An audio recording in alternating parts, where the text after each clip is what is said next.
Hi, everyone. This is the ToRAISE Questions Doula podcast, and this is ToRAISE Hakun. I'm Executive Director of To Labor, which is an international doula activist training and certification program. Well, it's another week and some more people to talk to today, which I'm looking forward to. I hope everyone has been doing well. We're now into December, which is kind of crazy because I was just thinking how I feel like I was just thinking how I can't believe it's October and now it's December. And all of a sudden it's going to be 2018, which just boggles my brain. I remember when we turned to 2000 and thought it was so monumentous, and here we are already almost 20 years into this century. It's just crazy. Okay, that's me just going on. So today I have a story that is going to be shared. The subject is what it's like to be a doula for a family member. And in this case, it's for a sister. And sometimes it can be a really wonderful, I hope it's always a wonderful experience, but it could be sometimes a challenge to be a doula for a family member. So we thought it would be interesting to get somebody's perspective on this who's been in that place of having that role, because it could very well already have happened with you or will happen with you in the future, where someone in your family, it could be a sister, some relative, will ask you to be their doula because they know what you do. And it's just something that can be a little bit different because you have a personal relationship with this person, and we always are trying to be objective. So in a moment, I'll be back with our guest. Stay tuned.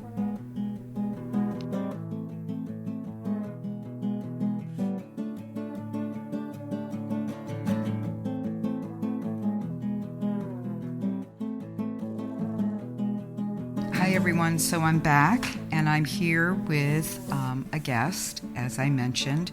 Her name is Valerie Drews, and we are going to have a conversation with Valerie. She is a doula in the Chicago area. Hi Valerie. Hi. How are you? I am doing well. How are you? I'm great, thanks. Thanks for taking time to have this conversation with me about your work. Of course. Thank you for asking me. I'm happy to share. Great. Before we get started talking about the topic at hand, can you give a little background about yourself, like how you became a doula, family, if you want to mention, just that little bit of an oversight? Yes, absolutely. I was a middle school teacher for 11 years. And when I got pregnant with my first son, who is now 4.5, we did me and my husband both work for the first 18 months. And we decided that it would be important for me to be home as we expanded our family. So I actually got trained as a yoga instructor first. I basically retired from teaching in the public school system and became a yoga teacher and did a little bit of health coaching. And then I got pregnant with my first son. And, excuse me, I should rewind a second. Right. My first birth was while I was a teacher. Mm-hmm. And I, when I got pregnant, I had a friend at about 18 weeks pregnant gently nudge me and say, "Are you happy with your care provider? Because you seem to, ask me a lot of questions." And she had a couple natural births with midwives. And she said, maybe you should just explore and look around. So I did that. I hired a doula. I had my first baby. I was still teaching. And I had a very wonderful birth experience. I switched care providers at 21 weeks. I ended up with a midwife group, a doula, and I started building my village of supportive women. But I was just on the brink of kind of where I've come today. Then I had my first son, stayed at home, became a yoga instructor, and I had always been sharing my birth story and meeting new women who needed support. And so I decided that I was going to, after my second son was born, go back and get my training. And that's where I found Two Labor. I actually went to look at yoga space and in LaGrange, Illinois. And I was there to look at space to do private yoga sessions. And this wonderful woman named Carrie. Yes. We spent about an hour together, and we couldn't really get a word in edgewise because we just had so much in common, and we were just sharing our stories. And boys, we have boys, and we were just so excited. And I had my second son wrapped on me, and I just had a great birth. My sister was my doula, and I was walking out the door. It was pouring down rain, and she said to me, "We're having a doula training this weekend." And this was a Tuesday. And I said, "Oh, okay, like in 4 days from now, 3 days?" And she's like, "Yeah, you should totally do it." And so I quickly signed up, and that is how I started this journey as a birth and labor doula. Wow, and so how long ago was that? That was in 2016. I had a son, my second son, March 31st, 2016, and I went to the spring training. So that was just a little bit ago. That's great. That's wonderful. And so you've been doing births since then? Since then, I actually had my first son, like I said, 4.5 years ago. Then my sister got pregnant, and she said, "I would love you to be at my birth." And we had taken a birthing class, the same birthing class, so we were, networked. And I said, "Are you sure? Like, I haven't been to births, and I just had my own birth." And so she was like, "Yeah." So I only had one birth going into my training, and that was with my sister. So, but since then I've been doing births as much as I can with two little men in my life now, and just kind of growing and expanding my little business here. That's great. Well, that's great. And so that's what I want to talk about with you, about what it's like to be the doula at a family member's birth. And so your sister asked you to be present for her birth, and she was thinking as a support person, as a doula? Yes. Okay. And yeah, I will tell you just a little bit about our relationship. Yes. And how it kind of came to be. Okay, so Nicole and I, my sister, we are 18 months apart, and we have always been pretty close, and we've lived in different states. We have now relocated, both of us, and are pretty close to each other in Illinois. And between the two of us, we have 4 small boys. So I think it's important to understand our closeness and our bond in understanding the relationship that we had, her asking me to be her doula. I got pregnant with my first son, and that was 4.5 years ago. And I remember calling my sister right away because she's my best friend. I was going to tell her right away as soon as I told my husband that I was pregnant, and it was super exciting. And then fast forward 18 weeks, and I called her and said, my friend is gently nudging me to consider a midwife and maybe a natural birth. And I remember there was like a silence on the other end of the line, and Nicole was kind of like, she'd never obviously been pregnant yet. I did it first, and she was like, "Wow, that seems really intense. Are you sure?" And so we laugh about that now, but that's important to know. Yeah. When it comes. And so I had a doula at my first birth, and I ended up switching, like I said previously, and I had a great birth. So when Nicole became pregnant with her first, she called me and said, "I'm going to take this childbirthing class, and I would love it if you would be at my birth." So it was obviously before I went to my training, but that was my first experience. So hold that thought for 1 second, Valerie. And now I'd like to introduce Nicole. Hi, Nicole. Hi, how are you? Hi, Nicole. I didn't tell you all, but we're going to be also talking to Nicole Oak-Upall. Is that did I say it right? You Oka, did, yes. Oka Okapal. Paul, yes, Yep. who is also in Chicago. Welcome to the podcast. Thanks for being with us today, too. Thank you. Thank you for having me. And so you've been listening to Valerie talking, and I just wanted you to start to chime in here for a moment. And what made you decide that when you were pregnant that you wanted Valerie to be at your birth?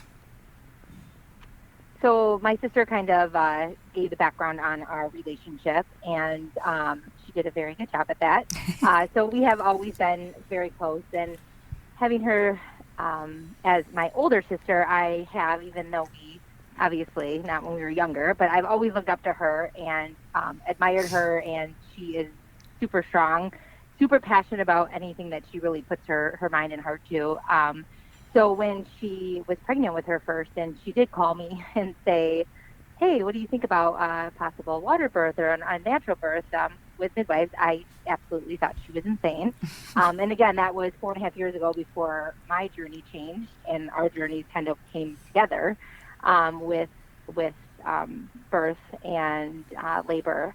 And yeah, so when I saw her go through that and all everything that she had to say about her first birth. I wasn't physically there at her first birth, but having gone through that with her, I was intrigued. I was super excited. I thought she was amazing. I just wanted to learn about it, and I was so proud of her. And I just was all the knowledge and all the research and educating she did for herself, and for her new baby, I just thought was intriguing.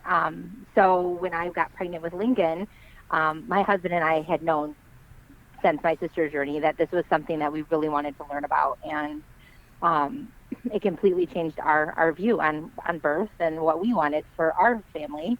And right away, I knew I wanted my sister there, because not only from what she had gone through, but also we've always been at those big events in our lives, and I couldn't have imagined not having her next to me during the birth. That's great. That's great. And so, Valerie, when Nicole asked you to be there, how did it proceed from there? What did you all do?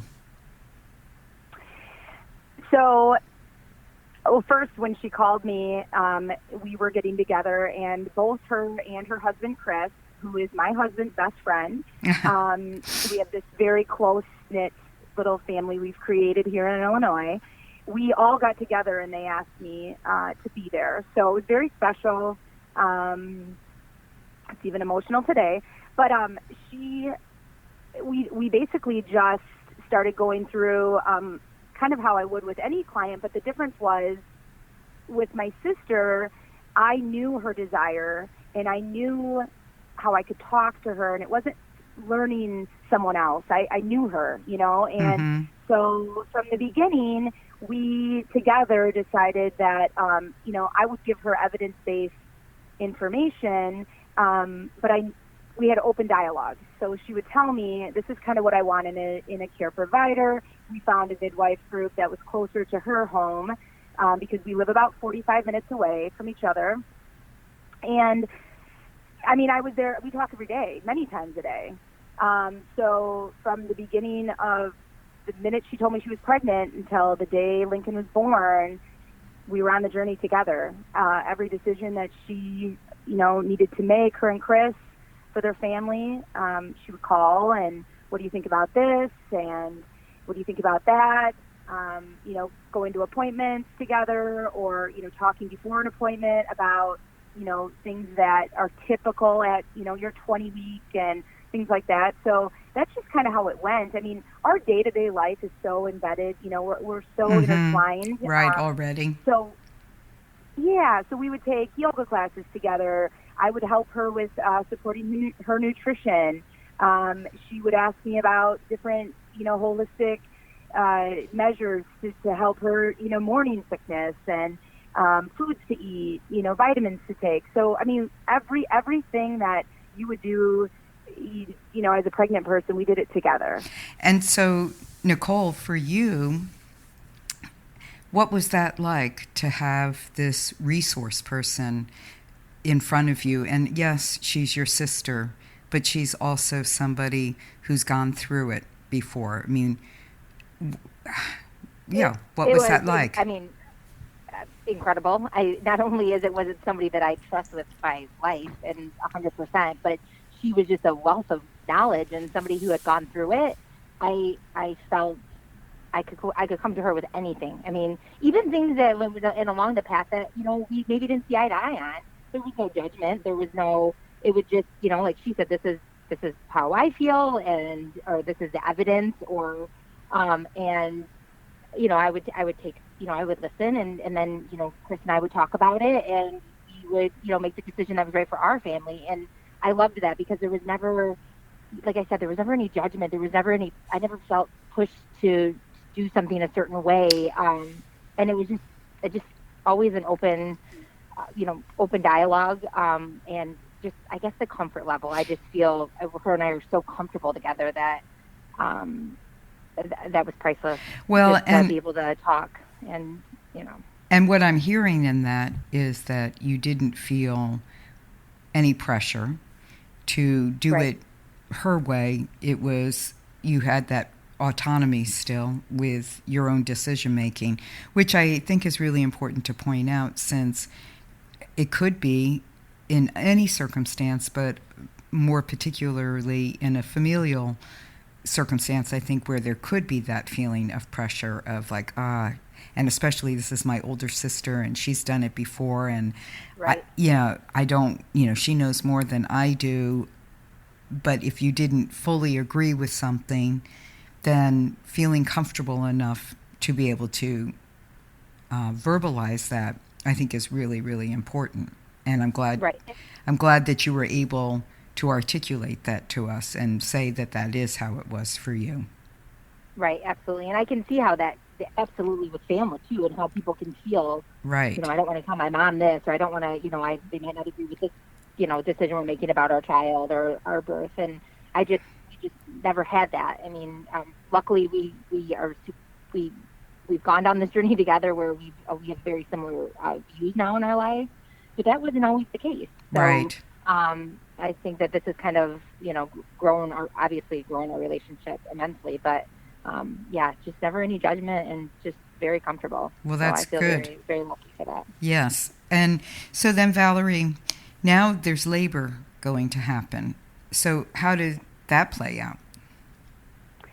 Well, when you were asking Nicole about our relationship and how she felt, I immediately, when she told me that she was pregnant and I was going to be there, it's kind of like a mama bear moment where you are like, okay, I'm going to do absolutely everything to protect my little cub, and I'm, my little sister, and I feel like I've always done that in our lives. So what was cool is it is always so comfortable, even if we don't agree. So, I just, even being there at her second birth, I just want to point out that that's how I felt right away. Like, I'm going to do everything to make her experience amazing. And I'm going to protect her and everything. So I did have to tread, lightly when we would have certain conversations or whatever. And it's always just come so natural to Nicole and I. So I'm just very blessed for that. But labor. Yeah. We had so many conversations before the 40 plus weeks, came. And we, like I said, we talk every day. So the times that we would spend together, she would say, are you sure I can do this? And what does it feel like? She had taken a hypnobirthing class, and, she had questions. And so we'd had a lot of conversations. Plus, we do both teach yoga. So she knew, a lot of comfort measures, breathing techniques and things that we would possibly need to try. And so labor begins, and I'm going to start. Go ahead. Can I interject? And I apologize because I'm totally stepping into the story. But I do want to ask this before we do go forward.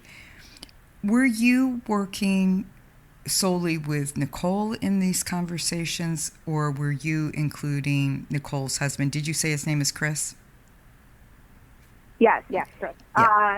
Yeah, pretty much we spend a lot of time together as families. So we, during pregnancy, we all talked together. Okay. Chris, Nicole, and I. Okay. So it was, you included him in this as well? Yes, absolutely. Okay. Yeah, I'm sorry. I just wanted to be clear on that, because I would think also, if I know as a doula, that's what we strongly recommend, include the partner. This is not just about the person who's in the pregnancy state. It's the partner who has to be well informed. And so having a sibling, though, that you're working with, I could see, especially given how you're describing your relationship of being so close, that you could forget to include the partner as well. So yeah, I just wanted to be aware of whether that was the situation or not. So I'm sorry to interrupt where you were in the labor part. Oh, no problem. I should add, I talk about how close our families are. I'm very close with Nicole's husband, my brother-in-law, and the coolest thing about him is how open-minded he is, how many questions he asks, how involved he wants to be in his family. He was so interested in birth. They watched many of the documentaries that you talk about. They read books together, and they were pregnant together. Oh, that's great. They had that bond, where Chris was very involved, even pre-conception. So, it would be nothing for Chris to call me and say, hey, Nicole was telling me about this and her appointment. What do you think about it? Great. So not only did Nicole and I talk, our husbands say we talk too many times a day, but I would always be talking also with Chris. And then when we would spend time together, we wrote the birth plan all together. We modified the birth plan all together. Chris and I had conversations too about what's my role? And since I wasn't formally a doula and went through training, I just kind of talked from my personal experience. Mm-hmm. And I needed, even though every laboring woman needs different things, I just kind of shared that it is a very intimate, experience between, husband or partner and a woman, and how I wanted him to be, very involved, and how I wanted to support my sister. And there was never a moment where we felt like, oh, she's stepping on my toes, or I don't really agree, or your sister needs to take a step back or anything like that. So I think it's important to know that before going into the day of, right. That was the dynamic there. Good. So that's a very important question. Yeah, so I apologize for not asking it sooner, but I'm glad that we took the time to talk about it. And Nicole, he sounds lovely, so I'm really glad to hear that. He is lovely. I feel very lucky. Well, luck open to this too. Luck had nothing to do with it. You chose that person. Yes, so that's true. That's yes. true. So go ahead. So let's go into labor. Okay, so you're talking day of. Yeah. Day Lincoln's coming, right? Right. Okay. So we had some conversations. Nicole, maybe you should talk about your expected due date, because it changed a little bit, and then there was a little bit. So can you talk about that so we kind of have a timeline? Yeah, for sure. Lincoln came on January 18th, 2015, and his quote-unquote due date was the 19th. So he was a little bit early by, less than 24 hours. So, so of course, as everybody says, I am never going to have a baby early. It's my first. So, leading up to it, I felt really, really good. I thought, gosh, this for sure isn't coming today. So I worked. I was a wedding planner in my previous life, and went and worked all day, and thought maybe something wasn't right. But I was, things are good. I'm not having this baby early. Nobody does on their first time. And that's all the information I took from the outside world. And yeah, so I kind of told my sister things, felt a little bit different, but there's no way I'm in labor. So that's kind of how it rolled. And that night, her and I kept in close contact. And I said, you just go to bed. Go to bed. There's, nothing's going on. And that self-doubt. And come 2 o'clock in the morning, I woke up and I was definitely in labor. But again, I didn't know. It was my first time. It wasn't, active labor at the time. So we went into the hospital, and because of course, who went? You and panicking. My Chris and I. Just you and Chris. Yeah, because there was some cramping and some things going on, and I was just a little nervous. And my midwife had said, there's no big deal just to do a trial drive. 2 o'clock in the morning, you're going to get your fast. So we did that, and I was in labor, but it definitely was. It wasn't active labor. It was, some contractions, but she said you have to make the choice, but you're welcome to go home and come back, later if you'd like. And gave me a little smile, which I knew kind of meant, why don't you go home and get comfortable in your own little bed. So I did that, and this whole time I was in touch with Val. Val kept saying, do you want me to come over? Do you want me to come over? And I said, no, we have time. Like, this is no big deal. I'm going to just go home and let Chris sleep. So we got home about 3 o'clock in the morning, and of course, the lovely wife I am, I said, honey, go back to bed. You're fine. And so I took a bath and a shower, and I never went back to bed. And come about 5 o'clock, I called Val, and I said, I think you need to come over. And I live about 45 minutes away from her. So she came right over, and it was just so comfortable. I felt the second she walked into my house, I just felt like this just sigh of, I don't know, a big relief washed over me that she was there. It's, and I can't tell you where she stood in the room, or, where she stood in my house, or what she was saying, or what she was doing, but it was just this overall comfort that she was there, and that she had gone through it. I don't know, that she just knew that she was just going to help me. And yeah, we just turned on some, I always call it yoga music in the background, and we hung out at home for a little while, and her and Chris were there.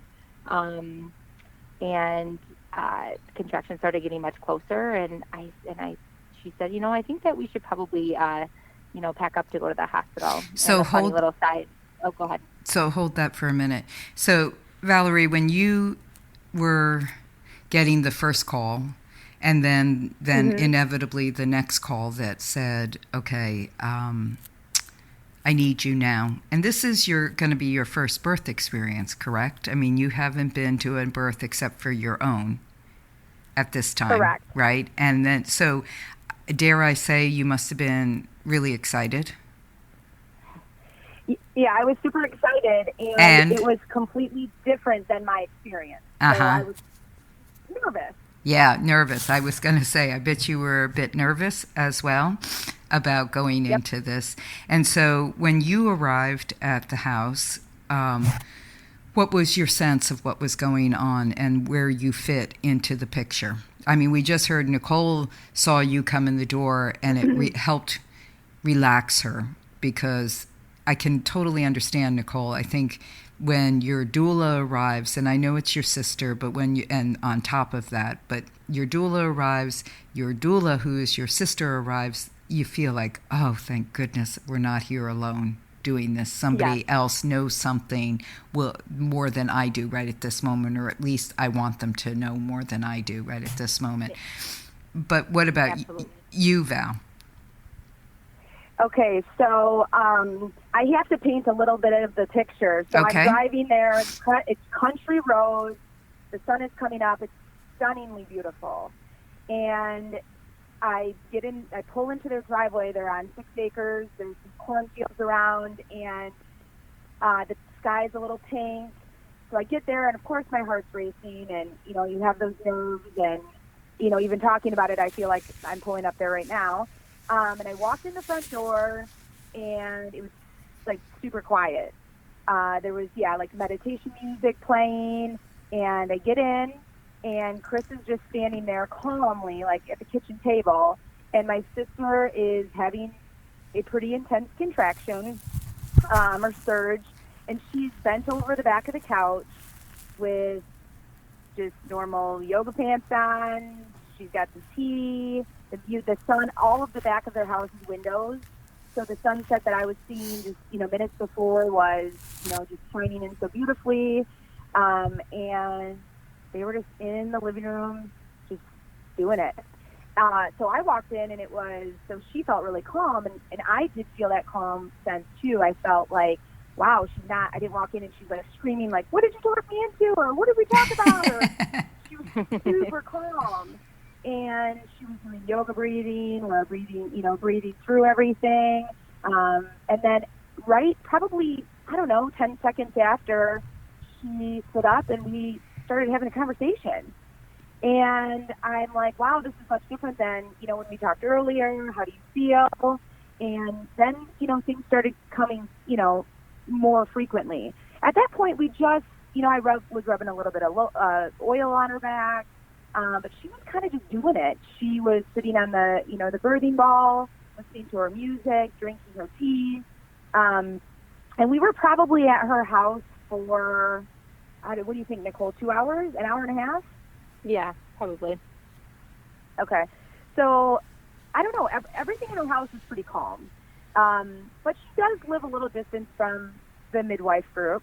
So once things started to get a little bit more intense, I would say, and she was, saying, wow, this is, much stronger, much lower. I decided to call the midwife, and the midwife wanted to talk to my sister. And so I, gave her the phone. And, they had their little conversation, and the midwife was like, we can call her Isabel. She was amazing. Isabel was like, I think it's time. I'll meet you there. So we just followed each other, and we got there, and this is where the story gets just even more incredible. We are checking in. My sister's, leaning over. She had done a lot of the prior check-in, sometimes they make you like sit at this front desk forever or Right. go in a wheelchair. And she had done all of that at 2:00 in the morning. So it was kind of nice that she had that little, because we got right to a room and, just tried some different positions. They wanted to do some of the checks. And needless to say, the nurse came in, who was absolutely lovely. And she checked my sister, and she's like, well, you are 9 centimeters and you're 100% efface, and this is, let's start filling up the tub. So that's how it all began. And for you, Nicole, arriving and finding out, what was the arrival for you? Yes, you had been there already, but now you were coming in a different way, and this time you're coming in with Val as well as your support with you. Yeah, so the drive there was, I was glad we left when we left, and I like I said, when we were at home, my sister was like, let's get going. No panic was setting in or anything like that, but I knew we had to drive, and my husband said, let me go feed the cat, and I'm like, you are not feeding the cat. Let's get in the car. So we still laugh about that. I'm like, who feeds the cat when your wife is about to have a baby? So the drive, we got to the hospital, and it's hard to really go back and really feel those feelings, but I remember just staying calm. I felt relaxed. I felt calm. I just having my sister there, and then Isabel, my midwife, I knew once we called and she was going to be there, that was also just such a sense of relief. Mm-hmm. So I just had this like great support team between my husband, my midwife, and my sister, that I never really felt anxious, I guess I would say. But so when we got to the hospital, and then walking up to the room was you don't know, especially your first time, and I don't know with your second, you still have those butterfly feelings. How's it going to be? And getting there, I was blown away when she checked me, and I was that far along. I could not have ever imagined that. So I remember saying, like, let's get some buckets, let's fill up this tub, let's get going so we can, I thought I wasn't going to be able to get in the water, and that's, what I wanted. And once I got in the water, things slowed down a little bit, but it was, a few hours at the hospital, and he was born. So, again, we have it on video, and I think that's a great a great thing if anybody ever kind of is on the fence with it. Just even a home video, it's kind of cool to look back and see how it was. But just having my sister and Chris there, it was incredible. Val just knew kind of where to be when I needed her, and where, if I didn't want to have somebody be close to me, they weren't close to me. If I needed a little peppermint oil when I was feeling, nauseous, it was right there for me, or ice. It was just a very relaxed, calming experience to have somebody other than my husband there, and even more so with my sister. So. And so and either one of you can answer this question, and maybe the answer already is clear, but was there anything that was, that you had to ask, that you, Val, had to ask Nicole to do, or Nicole, that Val was asking you to do, that you felt resistant to, or that you, Valerie, felt there was resistance to, like position changes or suggestions?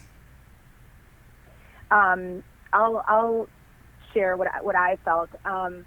It kind of happened pretty fast, and like I said, it was very different than my first experience. So I needed a lot of, position changing and things like that, because I was in labor and at the hospital for a very long time with my first. And so all I had was that experience, and needing to move different places, actually being asked to do so many things. Fast forward to Nicole's birth, she had the most incredible midwife there, and she just knew what Nicole's desires were. And it happened, like I said, so fast that we were there for 30 minutes, and Nicole was laboring in the tub, and she had Isabel on one side of the tub and me on the other. And so I felt like there wasn't resistance. Nicole didn't want to be touched a lot, but she wanted things like ice held on her neck. So Isabel would say something like, would you like blah, blah, blah, and then I would then go and do it and be the one to do it. So I felt like there was a good dance between the two of us, and Chris was, on one corner of the tub, like a little triangle, so that whoever needed to, support Nicole was, right there for her. Nicole wanted a lot of, like I said, the cold. She wanted the oils. She changed her own position in the tub, where she would go from a seated position, and then when things would start to get maybe a little more uncomfortable, she would then move to her knees, so then she would be looking at Isabel. She wanted her hand held quite a bit, so we did a lot of that. I felt like I didn't feel resistance, but again, maybe it's just because it's kind of hard to go back and like really remember. And I guess because we have such a strong bond, I can read my sister. I can even read my laboring sister pretty well. And I just could feel what she needed. Even though it was different than what I wanted, what I needed during my birth, because every birth is so unique and different. So I guess just looking in her eyes and her body movements, that face of a laboring woman, I feel like I just was reading it. That's good. So I didn't feel resistance, but I mean, maybe there was, times where Nicole felt like, oh, please don't ask me to do that, or something like that.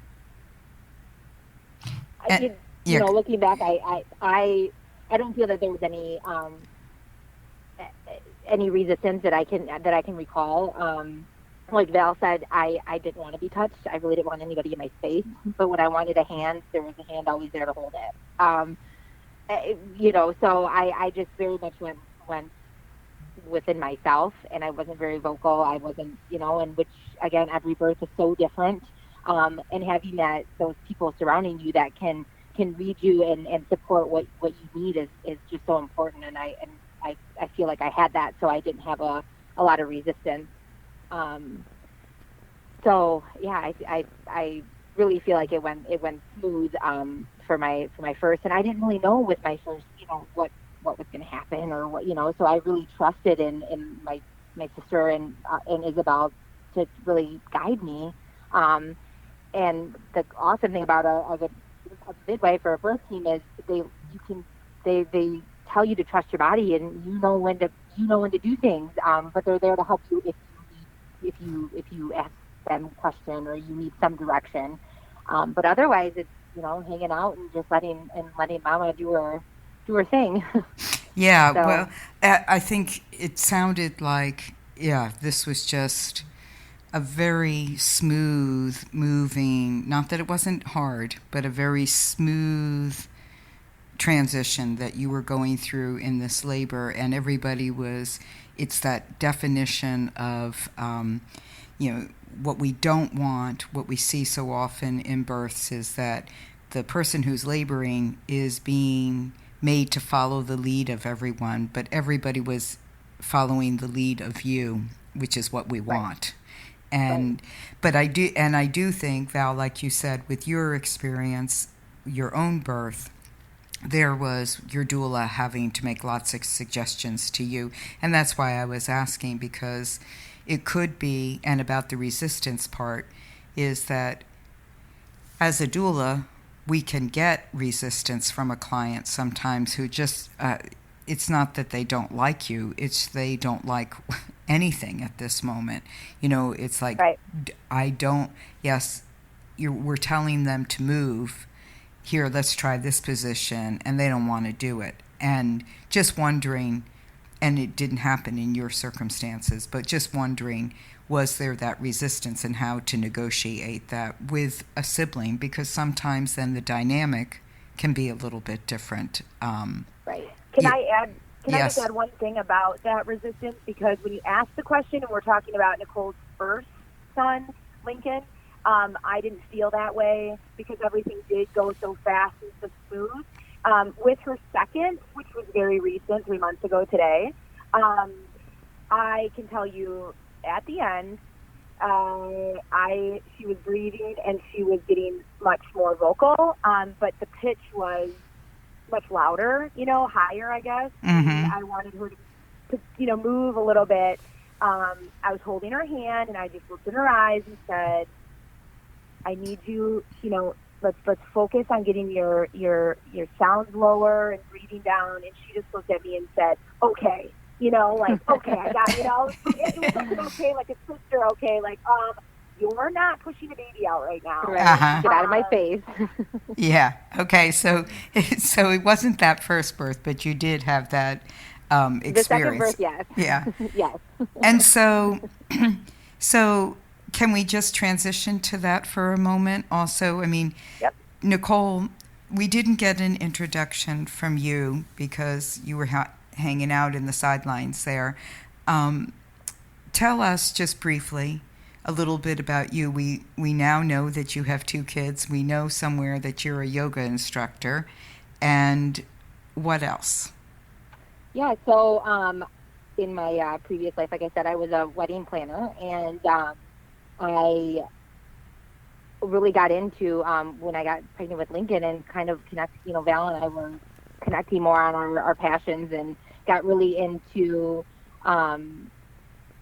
yoga prior to Lincoln, I got into yoga and just teaching yoga at a local studio. And then when I got pregnant with him, I was more into, birth and learned a lot through my sister and just talking. I wanted to get certified in prenatal yoga. So I went to Minnesota when I was 7 months pregnant and I got certified, and it was just such an incredible experience doing that while I was pregnant, because I could really feel how amazing it was for a pregnant mom to do prenatal yoga and just really be engulfed in that. So I came home and started a prenatal yoga class, and then continued on to have Lincoln. And then following that, my sister and I just started bouncing ideas off of each other. Like, let's do something. We have so many of the same interests and so many of the same passions. Like, we should really do something with Two Sisters something, and we came up with Two Sisters Wellness. And we've yet to really, grow something right now. But it's something that is in our future that we really want to do and just share our prenatal yoga, her holistic life coaching, and then she got certified to be a doula through 2 labors. And when she always talked about how amazing it was. And I just knew there was something pulling me um, to do that. And I had my sister ask me to be at her birth of her second son. And I had a good friend ask me to be at the birth of her second son as well. So I had a couple of births under my belt, and I was, I really want to do this. And you guys came back to Chicago. I think I was 20 weeks pregnant. Mm-hmm. And I signed up right away, and I took the weekend certification, and it was awesome.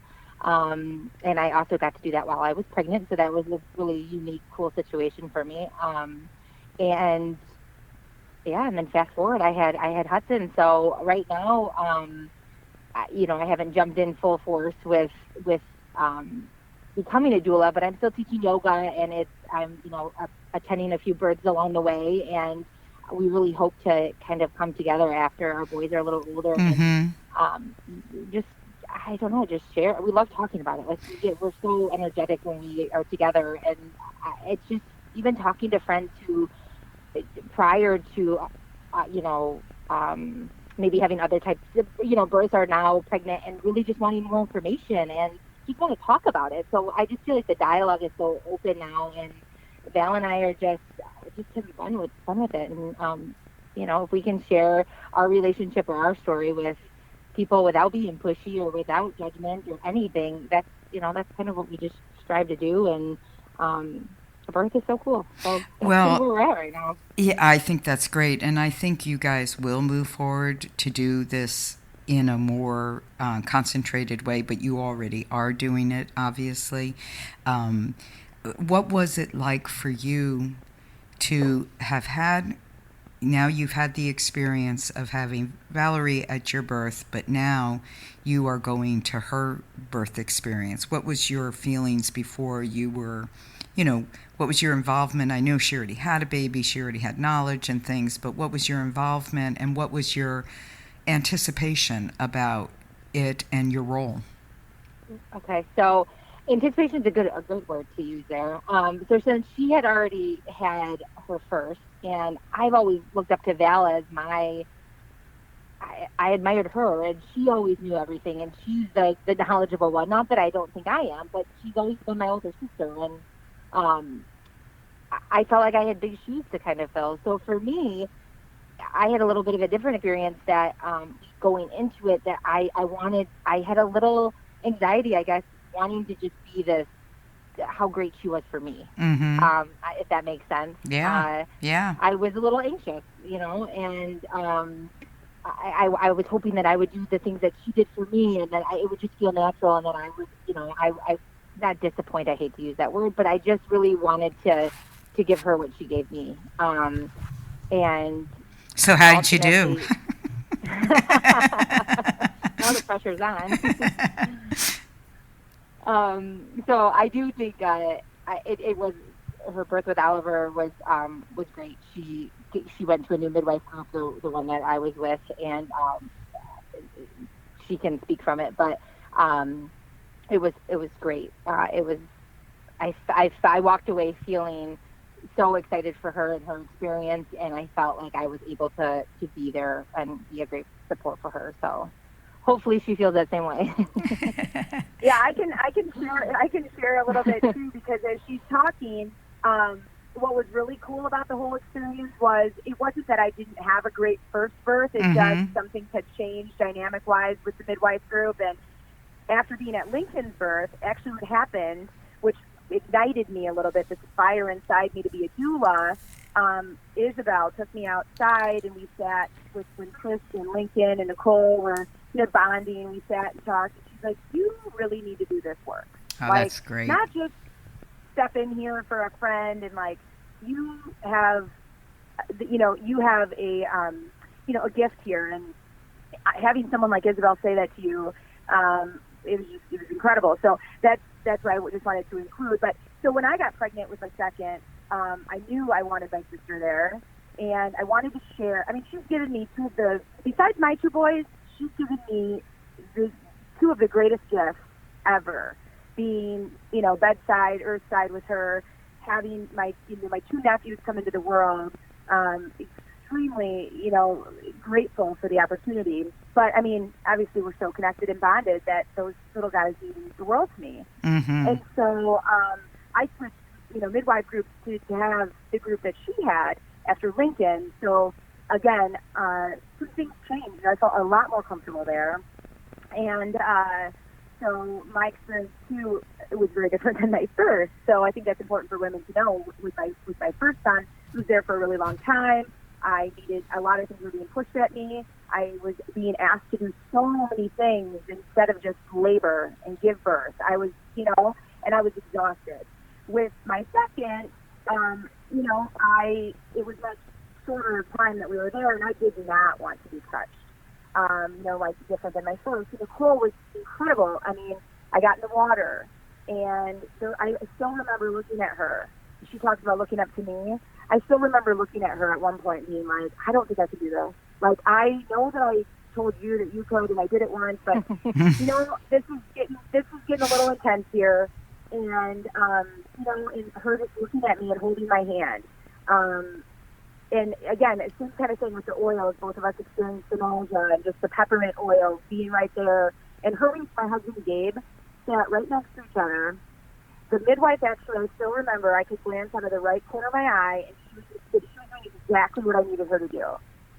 I had Gabe and Nicole looking right at me, and my sister holding my hand, and just continuing those affirmations of, your body's so strong, this next breath, let's breathe the baby down. You've got this, and just those things, and coming from my sister, and her just knowing me more than anyone, I just believed her, And so with every message she sent me, I pushed, and I breathed Oliver down and out. And, I mean, truly, we both looked at each other after, and I still remember Oliver was on my chest, the cord was still, everything was still hanging out. And she said, did I do everything that you needed me to do? And we laugh about it, because I didn't really need the hands-on assistance that I shared with her for my first birth that I thought I might need.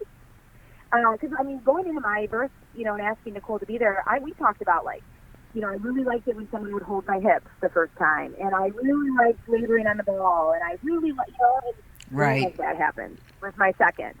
So I think that's also just important to know as a doula, that people can come to you with, with their second or third and say, this is how my first two were, this is how my first was.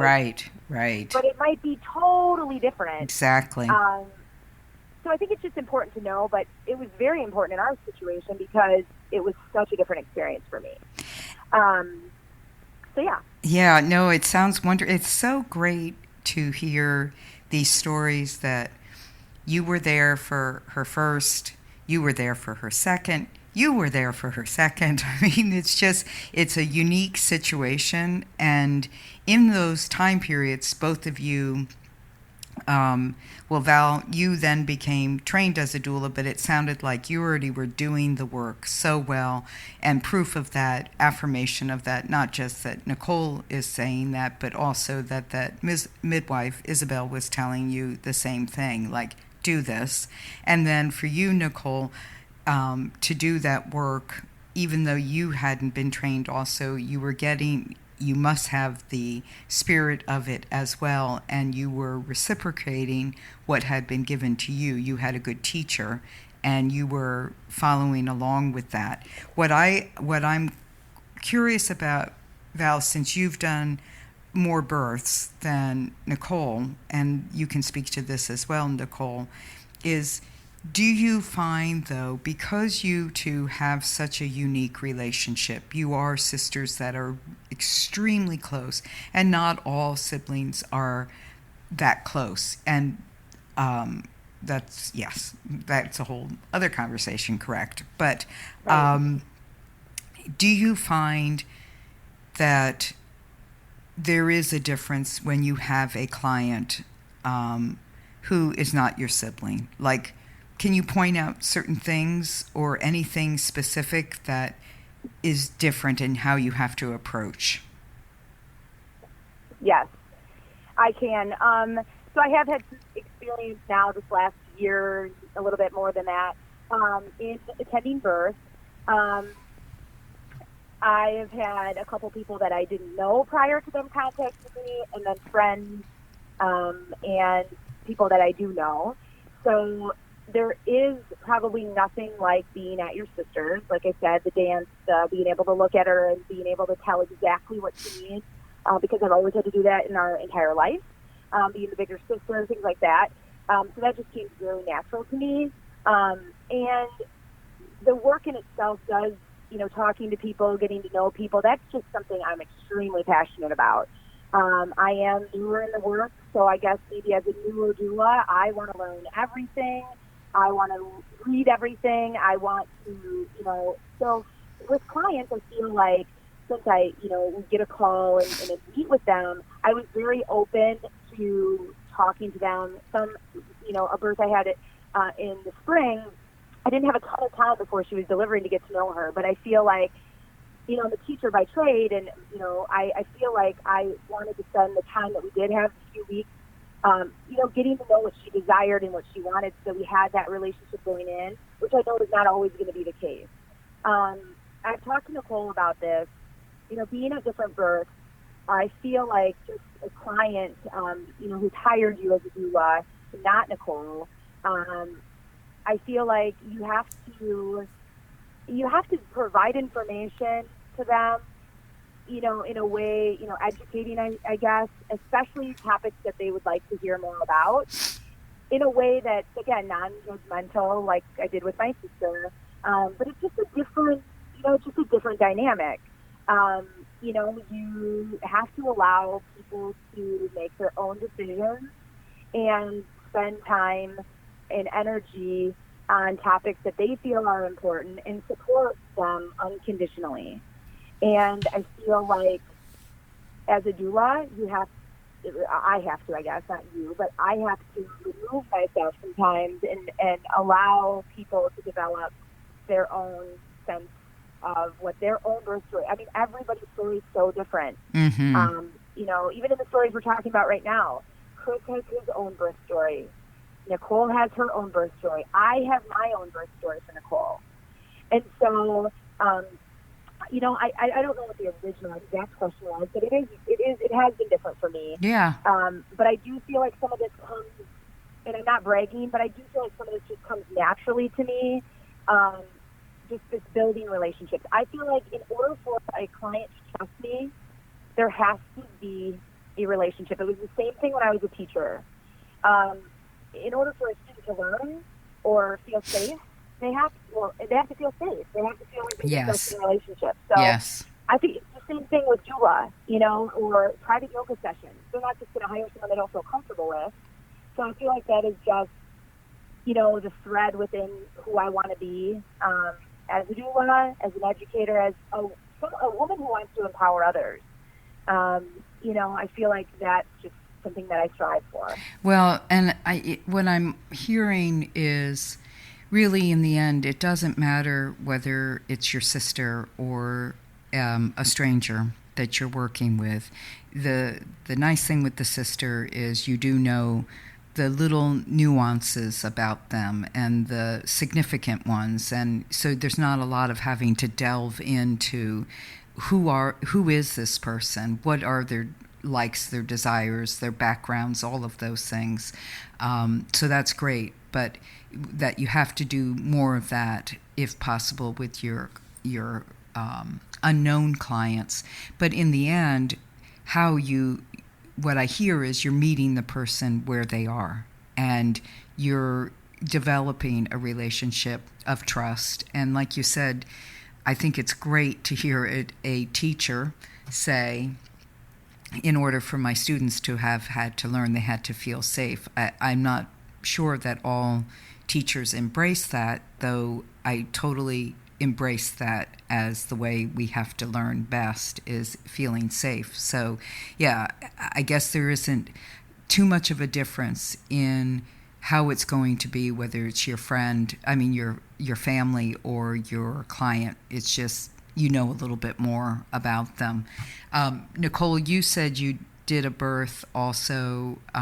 Was it with a friend? It was with a friend, yes. And so did you find that different than doing a birth with your sister? Because you know this person, but you're not related. Right. Like you said, I think you said it really well, and so did Val. I think it's at the end of the day, you're still being there for that mom, that birthing mom, and her partner, and whether or not it's my brother-in-law or a friend's husband, it just, and maybe it's the stuff that happens before you are actually in the birthing room, is the, like you said, the getting to know their desires and their needs and what they're looking for, and where they come from, or however much you can get to know your client beforehand. With my sister, I didn't have to do that as much. With my friend, I was really close to her. I didn't really know her husband that well, so I met him a few times, but so that was just a different, a unique situation, supporting him in the room as well. Mm-hmm. And knowing like he did things differently than my brother-in-law did, and that was just what worked for him. And it just was and as a doula, every birth is going to be so different. So it was a great experience to be at a friend's birth, but I have yet to be at a birth of somebody I don't know. Right. So that excites me, but also, there is a little anxiety behind it, and wanting to just be that strong support system that I've been able to be for my sister and a good friend of mine. So at the end of the day, we're all doing, we're there to support mom and their partner, and do the best that we can to make them comfortable and just be there for them. So yeah, I think you'll do. I don't think you need me to say this, but I think you'll do fine. I think sometimes also it can be more difficult at times to do family members. It can be more difficult at times to do friends, only because you do have a relationship with them, whereas with somebody that you don't know before this experience, you're coming in with a clean slate, and there's no baggage, there's no anything. It's just, and you're not emotionally attached in any way, except for the way that we become emotionally attached to people with that detachment at the same time. So I guess it's never, it's always the same, and it's always different. That's really what it comes down to. It's very well said. Yeah, it's providing compassionate support and knowing our role, and not and always remembering that it's not our birth, that it's their birth, and then I think we do really, really well. I just want to thank you guys. If there's anything else you want to add in here, please do. Well, thank you for having us. It was fun to have a conversation about it and kind of to relive the story. Yeah, yes, and I just want to thank you. I want to thank you for your part in my life, and just the training in itself, just being such an invaluable. I mean, there's nothing that can explain what I experienced that weekend, how I still feel today, and how I'm going to go out and do this work. Just because of all of the knowledge that you gave us. I mean, it was completely life-changing. So I want to thank you for that. And thank you for finding Nicole and I's story important. I know, of course, you think it's important, but, it's unique. And we always say we are so fortunate to have the relationship that we have, and, be able to have, someone to always support you and get you through these, different events in your life. So I just appreciate you taking the time to hear our unique little story. We appreciate it. Oh, well, thank you. But thank you so much I do think your story was important. And it makes my heart feel really light to know that you two have this kind of relationship, and that you have these boys together, and that you have husbands who really like each other too. I mean, this is a little utopia in Chicagoland. It's just a little bubble. It's just a little bubble that we're living in. Hey, moving somewhere south. But we're all living real life, so we all have our things. Of course we do. Yes, I'm sure. Yes, absolutely. So don't be fooled. Right? No, but it is that you have this support around yourselves is really what's so important. And dare I ask, do you have other siblings? We don't. Oh. Yeah, right. Okay, I'm glad. I'm glad only because I'd be like, oh God, your other siblings. How do they handle this? No, well, I'm so glad that, especially since you don't have other siblings, that you have this kind of relationship. I think we really have each other. It's just the two of us, so it is pretty cool. Yeah, it's really lovely. Well, thank you so much for taking the time away from your boys right now and from your life just to chat. And I look forward to hearing more of your stories in the future, perhaps when you move forward and do more and more work, and when you become Two Sisters Health on a regular basis. Yes, thank you. Stay tuned. Okay, I'll be right back.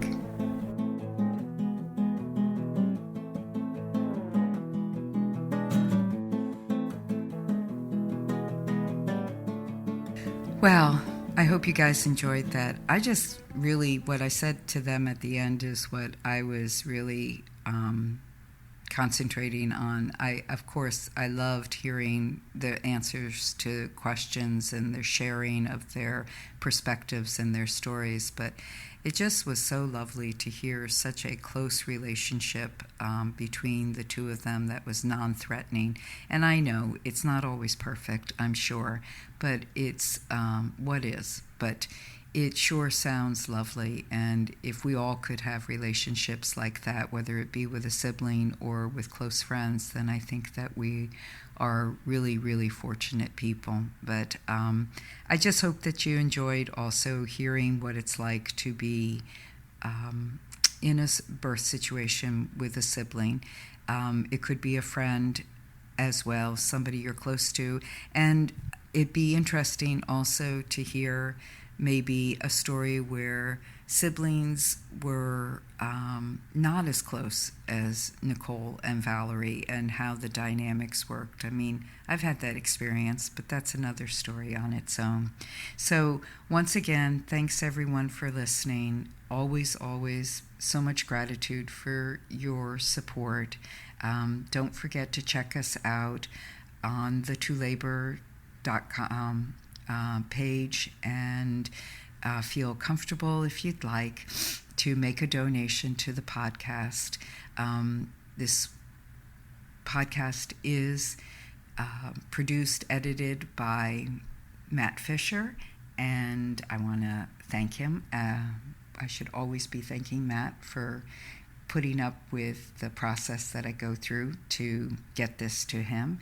And check out the calendar, as I've mentioned each time, and send us your questions, your stories.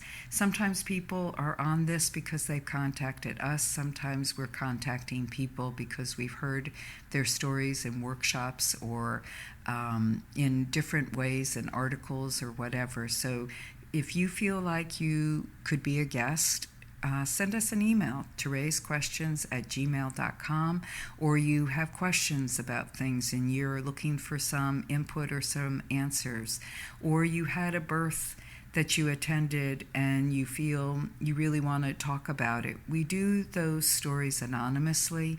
We do not share the person's name or the location, though we'll say that, they're so-and-so from somewhere, but that does not mean that is where they are, unless they have been given explicit permission to do so. So subscribe to us on iTunes so that you can know when a new one has come up, and it also helps with our visibility to be found by others.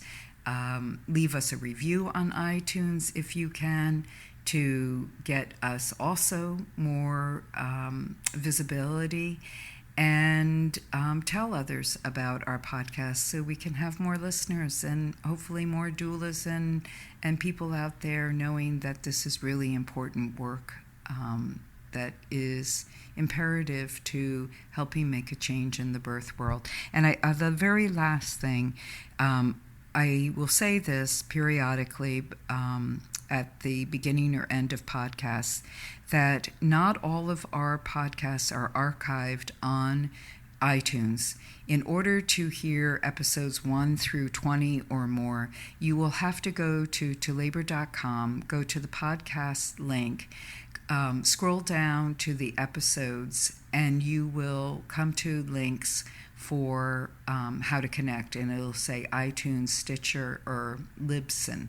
Hit the Libsyn link and you will find all the podcasts there. But that's not to dissuade you, please, from subscribing to iTunes as well. So take care, everyone. Have a great rest of the day, week, whatever you're doing. And if you're driving, drive safe. And if you're on your way home, get home safely. If you're home, enjoy where you are, whatever you're doing. And thanks for doing this work. Bye now.